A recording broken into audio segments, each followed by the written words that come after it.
Dear students, up till now we discuss synthetic polymer, no doubt which is helpful for the human being, but it is dangerous for the environment. It creates environmental pollution. So there is need to develop certain biodegradable polymers. Definition of biodegradation: the process in which there is decomposition of substance by attack of microorganism is called biodegradation. Let us we have to know what are biodegradable and non-biodegradable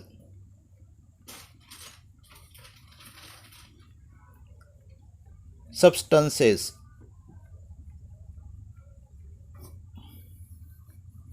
Waste material produced by various activity of man and animal can be grouped into two groups.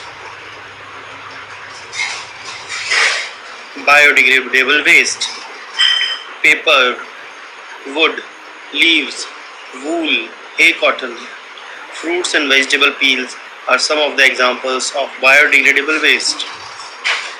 Those material which can be broken down to non-poisonous substances in nature in due course of time by action of microorganisms are called biodegradable waste.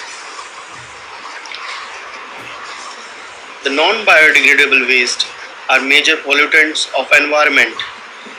Some of the examples are plastics, polythene bags, synthetic fibers, glass objects, metal articles like aluminum cans, silver foil and radioactive waste. The waste material which cannot be broken down into non-poisonous or harmless substance in nature are called as non-degradable waste.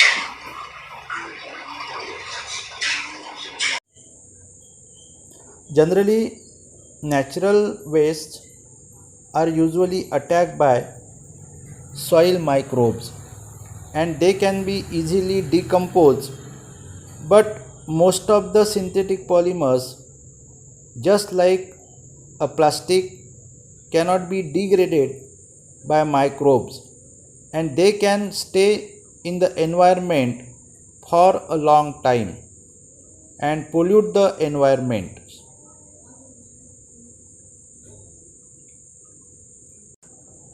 To overcome this problem, biodegradable polymers are being developed. These polymers contain functional groups similar to those in biopolymers such as proteins. Aliphatic polymers are also an important class of biodegradable polymers. Let's discuss the first biodegradable polymers, PHBV. Now what is the PHBV? This polybeta hydroxybutyrate that is CO beta hydroxyvalerate. Actually this is the copolymer of here beta hydroxybutyric acid and the beta hydroxyvaleric acid. Hydroxybutyric acid and beta hydroxyvaleric acid are condensed with each other and there is a formation of condensed polymer of PHBV. How it is formed? See here. In this case now hydroxyl group from the one monomer and the COOH group from the here another monomer, they are linked together by eliminating water molecules, that is the OH and H, it is eliminated and we have get the here PHBV. So in this way we have get the first polymers, that is the biodegradable polymers, and these biodegradable polymers are now decomposed by the microbes or microorganisms. So it is important. Second biodegradable polymer is the nylon 2 and nylon 6. Actually, this is formed by the copolymerization of the glycine and here epsilon amino caproic acid. Actually, by copolymerization of this, here condensation polymerization takes place. We have get the nylon 2 and nylon 6 here. Now here, while the condensation takes place, we have to observe the removal of the water molecule from this monomer. Actually, I have write the monomer of glycine and the alpha amino caproic acid in inverted manner for our convenience. Here, hydrogen atom, that is two hydrogen atom from this, and the OH from this, they can be eliminated in the form of the water molecule. As well as here OH from this, that is COOH, that is OH from this COOH, and the hydrogen from this, they are eliminated in the form of the water molecule. And during the here condensation polymerization, we have get the compound just like this, that is nylon 2 nylon 6. Actually, it is called as nylon 2 nylon 6. Why?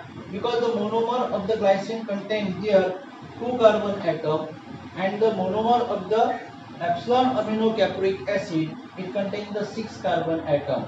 And so what? This compound which you have to get, it is a nylon 2 nylon 6. This is the here biodegradable polymers because it can be decomposed by the microbe.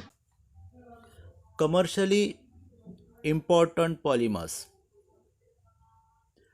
There are certain many more polymers which we are used in our life.